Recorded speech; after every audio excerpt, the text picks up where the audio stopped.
മുടി ശുടുശുടാന്ന് വളരാൻ എന്താ ചെയ്യാൻ നോക്കാം. ഏതെങ്കിലും ഒരു ബൗൾ എടുക്കാം കേട്ടോ. ആണ് ഓവ ഓയിൽ. നേരത്തെ കാണിച്ചത് നമ്മുടെ ബേസ് ഓയിലാണ്. അതിൻ്റെ അകത്തേക്ക് ഒഴിക്കാൻ വേണ്ടിയിട്ടുള്ള സാധനമാണ് ഒരു എസെൻഷ്യൽ ഓയിൽ. ഇത് റോസ്മേരിയുടെ എസെൻഷ്യൽ ഓയിലാണ്. ഇത് സ്പ്രൈറ്റ് അല്ല കേട്ടോ, ഇത് വെളിച്ചെണ്ണയാണ്. ഇത് ചക്കിലാട്ടിയ വെളിച്ചെണ്ണയാണ്. ഇത് കിട്ടുകയാണെങ്കിൽ ഏറ്റവും നല്ല ഇതായിരിക്കും. റോസ്മേരി ഓയിലാണ്. കുറച്ച് ഡ്രോപ്സ് ഇടുന്നു. കുറേ ഇട്ട് കഴിഞ്ഞാൽ തലമുടിയെല്ലാം കൂടെ കത്തും.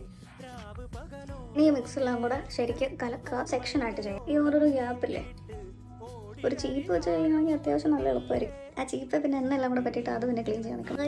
നല്ല ലുക്ക്. അങ്ങനെ റൂട്ട് മൊത്തം എണ്ണ കൊണ്ട് കുളിപ്പിച്ചിട്ടുണ്ട്. ഇനി മിച്ചം കുറച്ച് എണ്ണ കാണും. ഉള്ള മുടിയിൽ ജസ്റ്റ് തേച്ച് പിടിപ്പിക്കും. എല്ലാ സെക്ഷനും എണ്ണ വെച്ചിട്ട് കോട്ട് ചെയ്യണം. Okay okay. ദേഹം മൊത്തം എണ്ണ ആയി കഴിയുമ്പോഴത്തേക്ക് ഇതെല്ലാം കൂടെ എടുത്ത് കെട്ടി കണ്ണ് വല്ലതാക്കി ക്ലിപ്പ് ചെയ്ത് വെക്കാം. കാരണം 1.5 മണിക്കൂറത്തേക്ക് അനക്കരുത്. ഈ 1.5 മണിക്കൂറെന്ന് ഞാൻ പറഞ്ഞത് എൻ്റെ ഒരു കണക്ക് വെച്ചിട്ടാണ്. ചില ആൾക്കാർക്ക് ജലദോഷം പിടിക്കാൻ ചാൻസ് ഉണ്ട്. അത്ര നേരം എണ്ണ വെച്ചുകൊണ്ടിരുന്നു കഴിഞ്ഞാൽ നിങ്ങളുടെ ഒരു കംഫർട്ട് പോലെ ചെയ്യുക. വെറുതെ ജലദോഷം ഒന്നും പിടിപ്പിക്കില്ല. എണ്ണ തേച്ച് പനി പിടിച്ചാൽ നാണക്കേടാ. പറ്റ ഇടയ്ക്ക്